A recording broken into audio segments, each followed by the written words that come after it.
Hi, everybody. Welcome to the Purpose People podcast. Today, I've got Paul Kelly from PANDEK. So welcome. Thank you very much. Thank you for having me.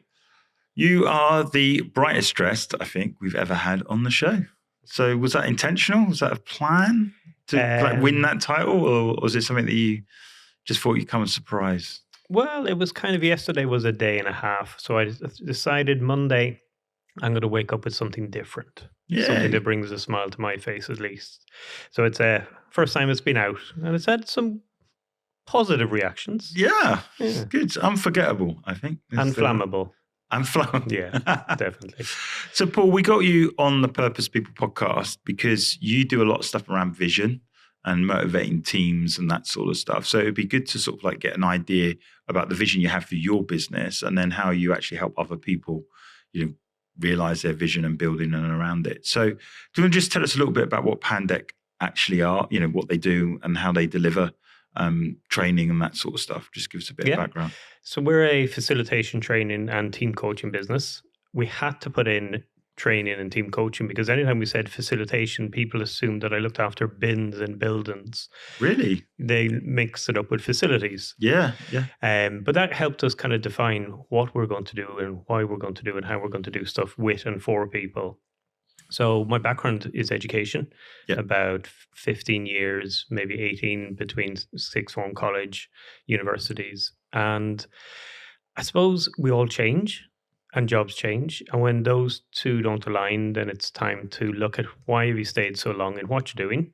What is it that you liked? And for me, because it was in the creative subjects, it was a lot around being part of somebody's journey. You can teach a skill when it comes to creative subjects, but actually the creativity itself has to be facilitated. Mm-hmm. Yes, you can tell somebody how to take a photograph and how to design, but for them to own it, and feel like they own it when they get the results, I was very conscious that they had to be part of their own journey.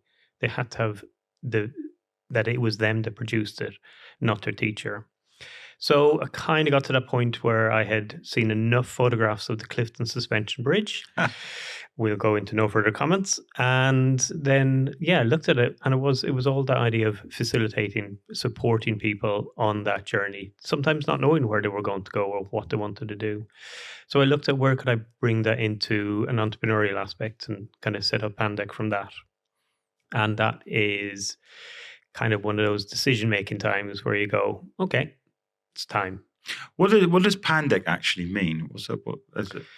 So that links to a couple of things, actually. So my son and I were building one of those volcano islands out of sand, and you put the bicarbonate, the vinegar into it, and it goes to a road. Yeah.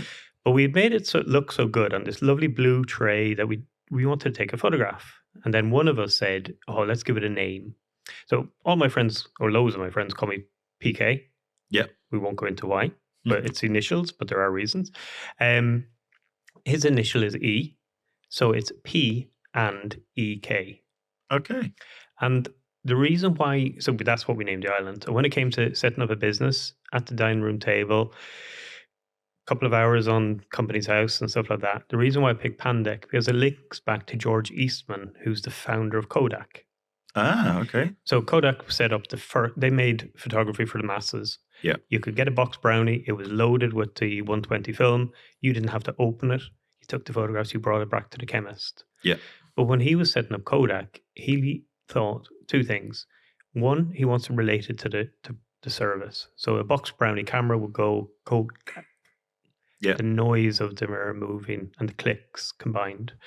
So he said, it sounds like the word Kodak. And he also believed if you name a business with a name that doesn't really exist, then people will remember it. Yeah. Now, going back to that dining room table, that was the 17th of February 2020, setting up a facilitation training and team coaching business predominantly in person. Mm-hmm. A month later, yes, we all know, but going into networking events and saying your company's called PANDEK, people would listen and pull a funny face. Yeah, of course. But still memorable. Yeah. So it's interesting you talk about Kodak because famously they're a company that has always been cited or always an example of someone that didn't move with the times. Blockbuster's one and then Kodak's the other one because they essentially initially rejected digital photography, and rather than embrace it, they kind of stuck to their guns and ultimately became irrelevant. So what would you say about vision? Would you say that it's always evolving? What would you say how would you mitigate making that sort of decision? Well, I'm going to go back to something a little bit more somber. So the idea of vision when it came to Kodak, George Eastman actually took his own life. Oh, wow. And he left a note saying, my work here is done. So for him, he couldn't see anything else. Wow. So, it is one of those things that to be conscious of vision actually can be quite a challenge. Yeah. To be able to think about something the same size in the future, to be bigger, to be different, and who's a part of that journey. So it is a challenge. And when we set up PANDEK, all I knew is I wanted to go into facilitation. It's a word that not many people really use, but once you're within a community of facilitators, then it becomes just language that you use. Yeah. But it is that bringing people from A to whatever part of the alphabet, and all we do is we bring in the process. We're not consultants, but we listen to what they want to achieve distance-wise, what they want conversations to have, and then we'll bring in a process that's going to match that, and we'll co-design it with the colleagues. But with the idea of visioning, so we been on the accelerator program. It was one of the things that were talked about, and for us in the early days, we didn't know what to talk about when we were talking in networking events, or where we're meeting people, because facilitation is not something everybody needs right there and then.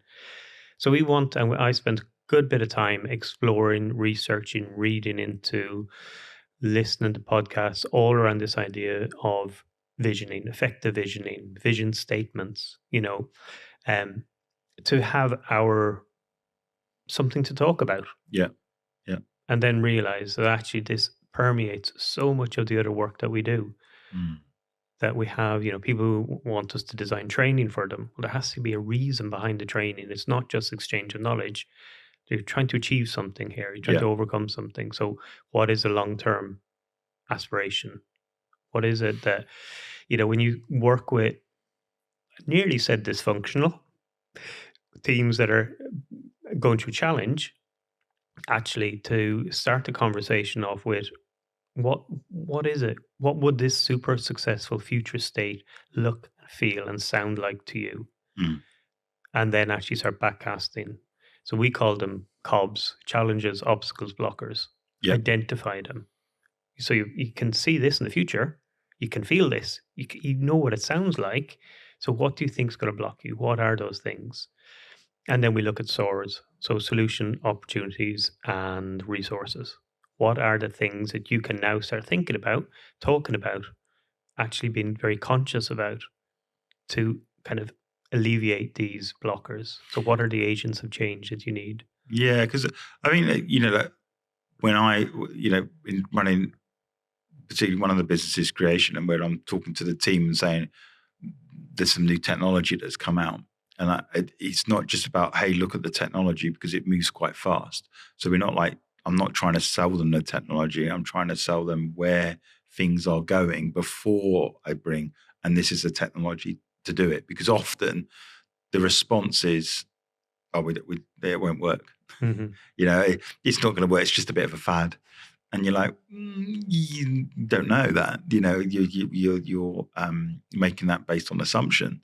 And, you have to do a bit of research and find out where trends are and what industry insiders are talking about. So I think for me, some of the stuff you've brought up there, it's a healthy reminder to take people on a journey, because certainly in the tech space, things are starting to move again with web into sort of like worlds in terms of like, metaverse and stuff like that. It's something that we kind of all dismissed, and now it's starting to rear up again, and it's getting better. I don't know if you saw anything from Mark Zuckerberg a couple of weeks ago. He's got glasses, so they're quite big. They're like Michael Caine like glasses, but you put them on and you're getting the same experience as the Apple Vision Pro with a pair of glasses. So now you're aware of the environment around you as well as the environment within. Whereas like with the Vision Pro, you put it on and you're like got this huge box on your head, and it's a great experience, but there's that isolation and distance created with other people. Whereas this, you go, oh, I could see how that could work. Mm-hmm. So the industry shifted and it's shifting quickly. There's a bit in terms of augmented reality as opposed to completely virtual reality where you're completely shut off. So, I have to always keep an eye on that technology and paint the vision of where this stuff could go.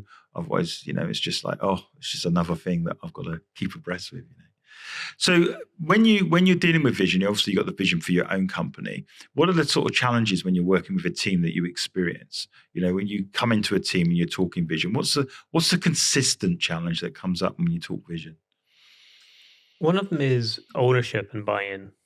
Yeah. And that's where we have to have very open conversations. We have to create the space where people can feel comfortable to say what they have been stopping themselves saying. Yeah. Some of it is around, going back to the word ownership, is that people are in different phases in their life, different points. Some people go to work, some people have a job, some people, for me, they're kind of different things. Mm-hmm. Some people actually are invested in what they're doing. Other people, they don't give a farthing, they're just getting paid at the end of it. Yeah. So it's actually to understand who are those people, but also to have very frank conversations with founders, CEOs, and go, sometimes when we go in, we have one of the first questions we'll ask, so you want these people together. Can we clarify why they're together? Are we looking for consensus? Are we just creating conversations? Are you creating opportunities for innovation? Yeah. Are you actually just listening to them and not going to take any heed? Because I kind of need to know that beforehand. Is it the fact that there are decisions going to be made today? Yeah. Because when people come into the room, if they know that, it sets the tone for them. Mm. So if they know that the decisions are going to be made today, they're much more proactive. If they know that it's actually, we're here to feed into it and there will be actions from what we say. So it's to try and create that space where ownership actually really, really happens. And that can only happen if it's agreed, if it's contracted, if it's clearly stated. Otherwise, it's just, let's get together, think about stuff, and then we're just going to go back to our day job. Yeah, it was just a nice day out. It's a nice jolly for using some time up, so-called team building, but it doesn't go anywhere. Yeah. I remember the first time I brought the 4-day work week to the team, and there was pushback, like literally, generally, like, well, we can't do it, it's impossible. And I had to hold fast to that vision and say, well, that's the vision. We need to adjust in and around it. Now, if I turned around and said, we want to get rid of it, they would fight me on it. So it's amazing how things change when you experience it. But it's that selling, it's that sense of change. And sometimes it can be for the better. It's not always the worst. It's not like cutting back. Sometimes it's going in a slightly different direction that generally I find that people don't like change. They almost like, don't mess with my world. Yeah. I've got everything sorted now. I'm kind of comfortable. And I guess the founders or the leaders, the CEO, they like change because it keeps them fresh, but not always the team behind it do. And you've got to work with them to bridge the gap, so to speak. So we often bring the C word into the beginning of our workshops, and that is, we're not consultants. Yeah. We quite often deal in the space of change, but we are not change managers. Yeah. But what we will do is, there's something we produced which is going to be hard to visualize on a podcast. But if you can imagine the word change spelt in capital letters, okay? Mm-hmm. And if you take the symbol for negativity, which is just that little stroke, and there's one of those exists in there, which if you get rid of it, if you take it off the G, that G then becomes a C, and then it becomes chance. And that's what we explore with people is, okay, we talk a little bit about the neurodiversity about change. We talk, not neurodiversity, the neuroprogramming. Yeah. We talk a little bit about the amygdala hijack, the impact it has, how primitively we're designed to fear change because it's not right. We explore that in light touch conversation. But then what we go is, so if we now take change and take the negativity out, put it into chance. What is this? It's a chance for what? Chance for growth, chance for actually making our job easier. Yeah. And quite often, if you explore the idea of change can make things easier, people then change their mindset around it. So with that, then, do you think there are, like with an illness, let's say an illness, there's symptoms behind it.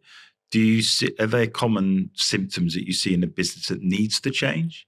That that you say, if you experience these things, something needs to change. Would you I say? think it would just be summarized under culture. Culture. Okay. You'll see it there.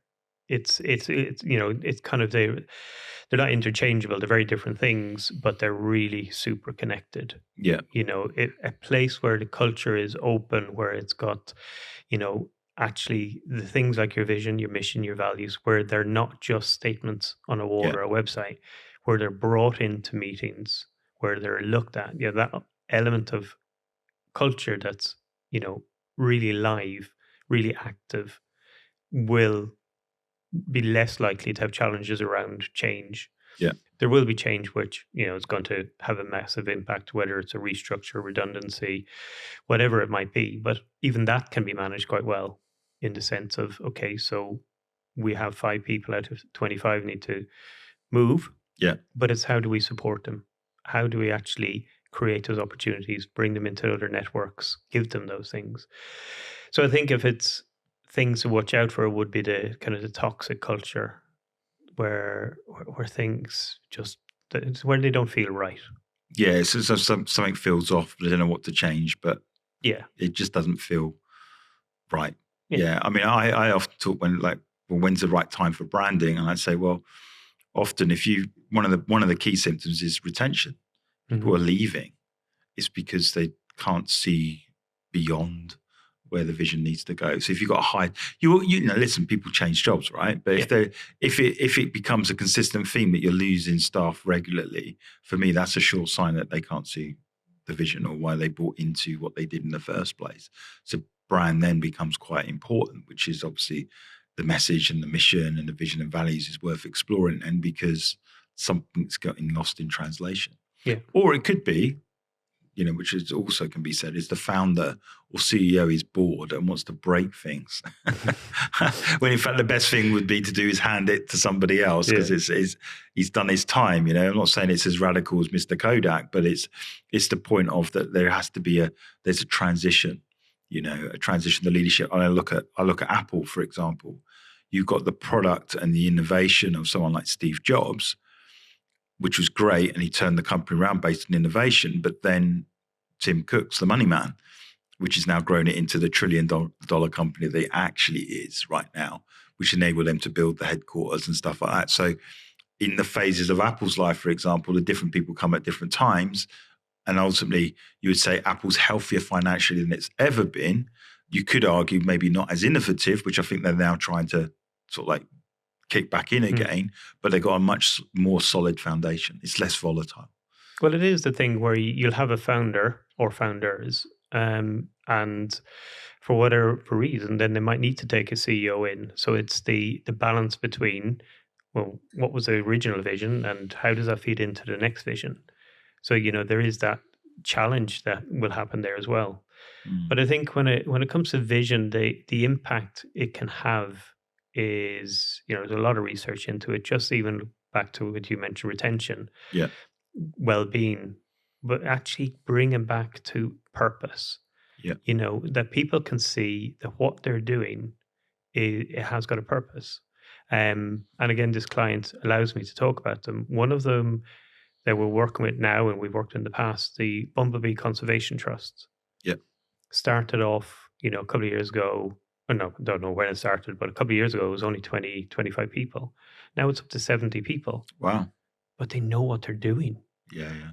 They know what they're doing is important. They know that it actually has such a ripple effect. And, I will admit, you're one of the few people that didn't pull the face, when I say Bumblebee Conservation Trust. But there's just something in there. But they know what they're doing. And it's this idea that if we can create the space, create the time to not just articulate, but to feel the vision. Sometimes it can get quite scary. I remember working with a company just outside of Reading, kind of a tech, but kind of physical tech, if that's what you call it, kind of wire and stuff like that. And And we did a series of workshops about visioning. And we, as a leadership team, we created this vision in a model structure and so forth. And actually, what I hadn't factored in, how actually overpowering that was, especially for two of the founders. That Yeah. it was actually quite scary because they could feel it, they could see it's possible. People were talking, people were understanding, but it can be quite terrifying. No, I agree with you. I think I think you can go to a conference or a seminar or whatever and get fired up, and then there's the actual reality. Let's say you want to go global, and you sit there and you go, "Yeah, I want to go into America," for example, and then you sit there and you start potting. You go on Stripe Atlas, and you can set up a US company really quickly, and all of a sudden you've got a US entity, and then it's the pressure, like, hang on, now I'm managing two sites, and sometimes it's that fear of committing to that vision that you stay in that, what they call it, the analysis of paralysis, where you just don't move. You like the idea of it, but not actually doing it because the fear, sometimes it's just uncomfortable, and maybe you're fed up of feeling uncomfortable, you want a bit of comfort, but something inside is pulling on you to go ahead and do it, go for it. And it's vacillating between that. It'd be like, I always loved the idea of playing football on a Saturday. Loved it. I don't think I ever have. But it was always like the 10 minutes, 15 minutes before the packing up and going to the game. It was almost like just thinking that through. Oh, it's going to be raining and I've got to perform. And it's almost like you're almost discounting yourself out of doing it, thinking, oh, actually, if they phoned up now and said the game was off, I'd be quite happy. And yet when I got there and started playing, it was fine. I loved it. But I always seemed to go through that cycle, And I think I can equate that to weddings. No, weddings, okay. Yeah. That's not my own. That was grand. Yeah. But it's that thing of, got to get everything ready to go to a wedding. And then when you're there, it's the best time ever. But I think when we go back to the idea of visioning, there's so many different ways that we do it with clients that's quite interesting, and to know what works best for them. Yeah. Sometimes it's we actually have a workshop that we designed about how to write a vision statement. Yeah. And it doesn't actually involve a thing called chat, something. Yeah. But it can be useful. But it's looking at the structure of them. It's looking at the rationale behind them. It's looking at, we have a series of 7 questions that we ask in the workshop. So it's a hot pen exercise. Yeah. And it's all about, what are the top 3 things you like about your business, product, service? Then what's the top 3 things you'd like somebody to like about a customer to like about it? Mm-hmm. And then it's also exploring about, if there was a dictionary of businesses in the future and yours was to be described, what would you like it to say? Yeah.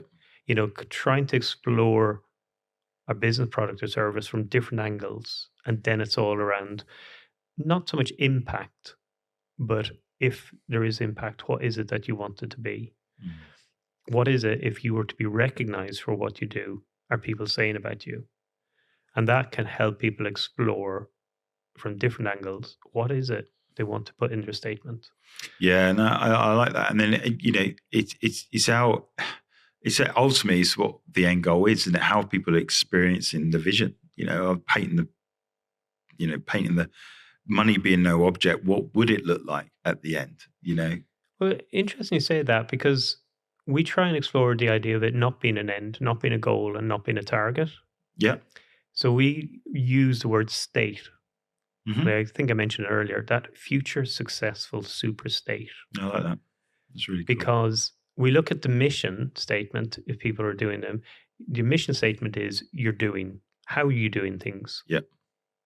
And then along there, you'll have your stepping stones, and that's your goals and your targets. But that is it's an aspirational future state. Yeah. It's not a target. Quite often we have people in the workshop where they'll start off, and we'll see it in a couple of them. So give us a look at your first draft. What have we got down? To be the number 1. Okay. So what happens then if somebody else becomes number 1?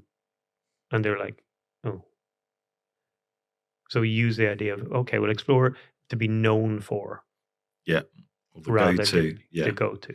Yeah. Yeah. So just sometimes exploring it. But what we quite often work with organizations, if we've done that or they've got them already, statements and values and culture statements and purpose statements, we challenge quite a lot about what happens with them. Mm. And you can guess the response. So we say, okay, well, have you got weekly meetings, stand-up meetings? Okay. So why don't you name one of your meetings, one of those every week, Yeah. do a values one every month? And it's what we want you to do is we want that to be your theme, and we want you to explore where have you seen that value lived. Yes. So Yes. then we challenge them again. We also want you to identify where are the missed opportunities. And in Yeah. that meeting, people are talking. So it's not a blame, No. but it's actually, yeah, do you know, actually, integrity is one we hear a lot. Yeah. So we really make sure we define that one. But yeah, folks, we actually weren't our integrity. We missed an opportunity because we told client X we would have A, B, and C for them. Yeah. Do you know what? We didn't deliver on time. Okay. Yeah. So it's a missed opportunity. So do you when you talk about vision of being a state, what I like about that, because that's kind of how I equate vision, like with NASA. First it was to land on the moon, so everyone was rallied around Mhm. that, but they didn't stop at the moon. I mean, some people are debating whether we did or we didn't, but that's We enough. did. I believe so. So I heard a podcast the other day, and I'm like, "Are you nuts?" And then the other one is, like now you've got someone like Musk that's talking about landing on Mars, and he's almost picked the mantle up from, say, NASA, probably because he's better funded, and wants to head to Mars and build it that way. So there's this rallying or sense of we want to go there, and so people get pulled along for that journey. So it's not fixed. It's not a fixed point, which I like what you said, because if you want to be the number one in the UK, is that it? Mhm. What about Europe? What about other countries? Do you want to be number one there as well? But I do like the thing of not that number as in number one. Mm. It's too generic for me. In the fact that it just feels like you can. I heard a very well-known speaker. I'm not going to give them away. They're walking around saying they are the number one public speaker in the UK, and then in the actual talk, he said, "Oh, I made it up." And I thought, it's not great for your brand. That Yeah. it talks about integrity. It's just like can't see the disconnect where you're trying to inspire people to go after their dream, and ultimately you're just got them all in the room because you made up that you're the number one. So I don't like that generally as a term anyway. So yeah, it makes a lot of sense. You mentioned there are different ways that you express vision. One of them, and correct me if I'm wrong, you use other tools, use vision boards, don't you? Yep. Lego is another one. We do. Yeah. So do you want to explain those two for us, how that might work? Yeah. So we use a process called Lego Series Play. Yeah. And that was designed and developed for Lego in the 90s because they were going through challenging circumstances. And they had two business consultants, Roland Barthes, Victor Rouse, if I haven't got the names mixed up, apologies if I have, from Switzerland, came over, business consultants to support them. And they could see that there was quite a lot of maybe disconnect in conversations within the boardroom, so forth. So they asked them just go get some Lego. And what they did was they just began to develop this process for any brick can represent anything. As long as the person who's the builder says that's what it represents, then that's what it is. So with that, they then developed it more in conjunction with Lego. And then in 2007, Lego made the process open source. So it's a facilitation tool. Yeah. And what it does is it does lots of different things, but to summarize it connects the mind to the hands. Now, if you go back 2 million years ago when we were Homo nobilis, I think it was, we then developed opposable thumbs.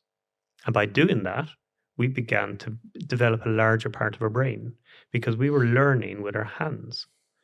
And this process, actually, all you simply do is you get asked a question and you build your answer with the Lego parts. Which is, ultimately the education system. Kids, when they first go to school, they're learning through play. Yeah. And then somehow we go to school and then we're grown up and we don't learn anymore through play. Well, just to embarrass myself even more, okay? So Watch. If you did this, peekaboo, Mhm. yeah, to a pre-verbal child, infant, what do they generally do? They smile, they laugh. Why? Surprise factor, maybe. Well, it's fun, isn't it? It's a bit of play. But pre-verbal doesn't no conversation. What? How? We're designed to enjoy ourselves. Yeah. Agreed. Okay. Yeah. So if we're actually naturally inherently supposed to enjoy ourselves, Yeah. all right? Go back to Plato's quote: "You can learn more about a person in an hour of play than a year of conversation." 100%. So why do we stop it? No, I agree. And this is the process. So the process is all around. You can build something, you share what it is. You say that component means this, and this is a CRM system, and this is the coffee machine that's bust, and we need a new one because staff are spending too long going down the road to buy a coffee, or you're building the vision. Yeah. You're saying that this represents moonshots. This represents actually our ECG program is alive and well-being, and it's actually it's core to our daily activities. So it just enables people to think. So we say breaking habitual thinking, unlocking knowledge. Quite often there's so much knowledge in the room, but because the meetings are 80-20, where 80% of the talking is done by 20% of the people, it's stopping and coming out. It brings it removes it, because invariably I remember I was at college and I learned how to use a Mac at the time, because ultimately in the creative industry you would use a Mac to execute on artworks or whatever. And I remember I was pretty good at it and I knew how it worked. And then I've moved into the realm of, I guess it was laziness in a way, that you just like, you know what, I just go straight to doing it. So I'd straight to execution. So I would go and find my ideas, but use the computer. So it's like, well, I'll move this, I'll do this, whatever. And I was using the computer as my ideas thing. And what was happening, someone told me, said, it's a tool.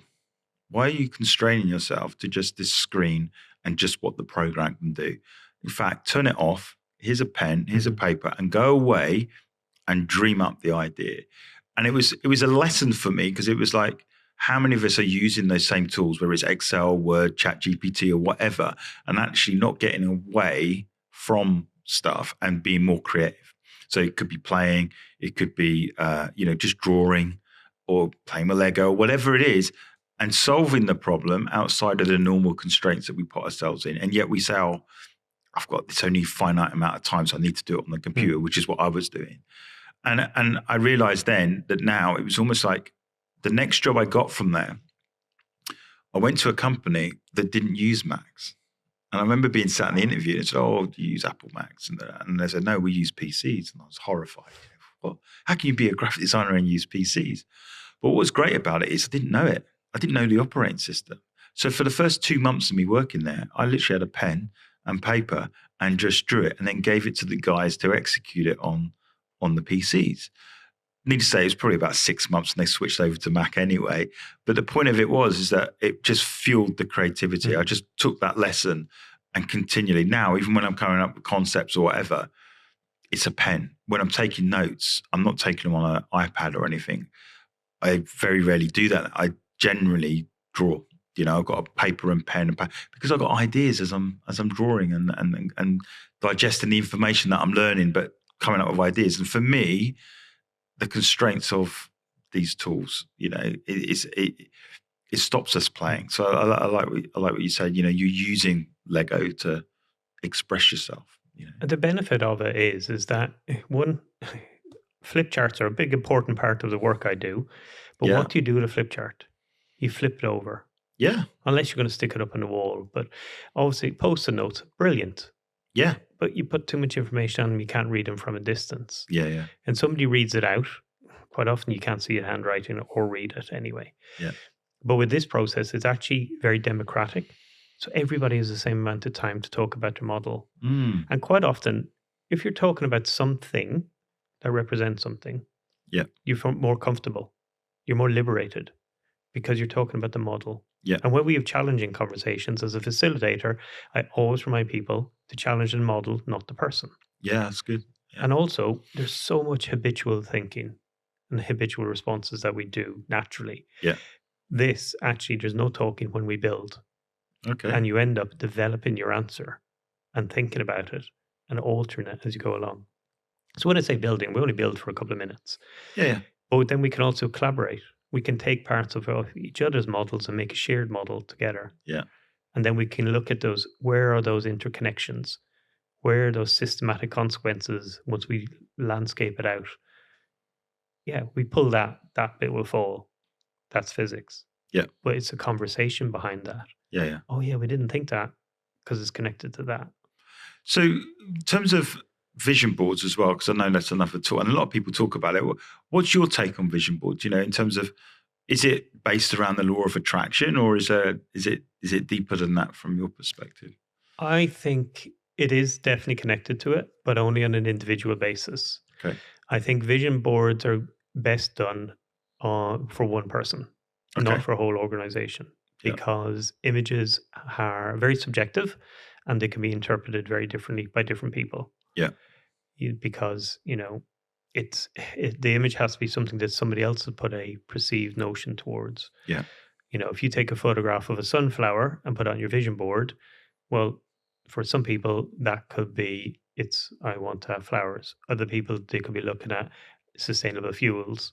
Yeah. Other people could be thinking, actually, no, we're going to support 50% or 20% of our profits go to helping people from Ukraine. Yeah. And I say that because they produce a large amount of sunflowers. So completely can be interpreted in so many ways. But for one person, it's quite a powerful tool. Yeah. It is that law of attraction. It's actually saying it's okay that I would like this for my future. Yeah. And by saying and allowing yourself, then you're actually much more comfortable. It's like journaling. If you do the 5-minute journal or gratitude journal, stating at the beginning of the day 3 things that would make today a great day. And sometimes you have influence on those and you'll say, oh, I want to do this. That gives you the permission to go and do it during the day. Yeah. It's not that you've set yourself a target. It's just that actually I can do it. Yeah. I mean, for me, I did a vision board and I put it on my phone. And I realized that the decisions I was making were almost subconscious now because I've been looking at it. And we bought a bike for each of our kids. And it wasn't until afterwards I looked down and there was a picture in there was a bike representing them. And we actually asked the question, why are we buying bikes for our kids? Because it just said, we buy one. And we forgot it was on the vision, but it was on my phone. It was there. So I think it's a really powerful tool. Certainly to bring some clarity to what you want, but ultimately making decisions because it's ultimately there, isn't it? You see it and you start acting on what you can see, whether it's conscious or subconscious. And for me, that's how powerful it was. So it took me back a little bit because I was like, well, we've done it now, know? So it's like tick and let's go almost find the the next permission. thing. Yeah. You're allowing yourself, you're giving yourself the permission to go that's something for the future. Yeah. Yeah. Because often we let other people determine what that future could look like. We go and work for someone and they're telling us and you're trying to fit your life in and around that. I think what the vision board does is says you own your life and other things now conform to that. But if you don't have it, then your life is at mercy to somebody else's to some extent or their decision making. So it's good to have something as clear as that to anchor you and make some decent decisions. So what would you say to someone who is really struggling with vision? Like they know they need one, but they've either lost the appetite for it or just feel overwhelmed by it. What would you say? Think of the audience that is listening. They're talking about purpose people, and they might have been doing it, but they feel a bit jaded. What would you say? The first thing that came into my mind, and nothing else can get past it, is get a coach. Yeah. Okay. Yeah. You need to create or have support, creating that space to have a conversation, to be challenged to why you're not answering the question, or to be challenged and saying, well, why is that so? Yeah. Sometimes even the 5 whys, that can be very powerful because it really pushes you down into going, oh, so I've said this, and why? And this is the reason why I said it. And why did you say that? Yeah. And it's just, as individuals or entrepreneurs or business owners, any profession really, you need that space. You need somebody to be with you in that space, to allow you to answer out loud, inside our heads are brilliant, but actually saying it out loud, even if it's not what you mean, Yeah. and you acknowledge it's not what you mean, that's fine. You got rid of that one. So where is the answer? So I think coaching is such a valuable thing. Yeah. No, I sometimes agree. people only need 3 sessions. Sometimes people need it once a month for a year. And I say the word need. I'm going to change that to benefit from it. I agree. I spent a bit of time in America, and the more I spend there or talking to Americans, whatever, that they are generally, they get it. They get coaching. They understand the need for it. Whereas in UK, we'd start moaning if we got to spend £15 on a book, and I think it's shifting, but it's very slow. And I think there's this massive benefit of us speaking out loud. It's almost like we don't want to admit our weaknesses, and it's like, well, no, but until you speak it out, it might not be a weakness, or it might be, and then you can go a different direction. But it'd be nice for your ears to hear it. Some people think having coaching is a sign of weakness. Yeah. And there's quite a lot of people I've spoken to recently. It's crazy, eh? Even the younger generation, kind of undergrads and so forth. It's like, and you explored with them, they're like, oh, okay, actually, yeah, I see now. It's not. It's just a super great opportunity. It's crazy, isn't it? But the point is, you need that help. Like if you're playing a sport, you've got to have a coach. Yeah. And the manager or the coaches in there are trying to make you better at doing what. Yeah, we do business and we make it up as we go along. Don't know what you're talking about. So, Paul, thanks so much. I mean, how would we get hold of you or connect with you? Are you on LinkedIn or you? Yeah, LinkedIn's best. Usually, just Paul Kelly. Yeah, see the face comes up. Yeah, generally. Not if you're in Australia. He's a singer. But yeah, PANDEK Group. You'll find a website. Yeah. Okay, cool. Well, thank you so much for the time today. I really enjoyed it. And for me, hopefully there's been enough out there for people that are looking to explore vision and learn about vision. And if you're struggling, come and meet Mr. Paul Kay, and he'll help us and he'll help you get to where you need to get to. So thank you so much. Really appreciate it. Cheers. Hi, everybody. Thank you so much for listening to the Purpose People podcast. How you can help us is to like and subscribe our YouTube channel. You can also subscribe to our podcasts on Apple, Spotify, Google and Amazon. That helps us get our message out there to help people go after their dreams, double down on it and be successful in life on their terms.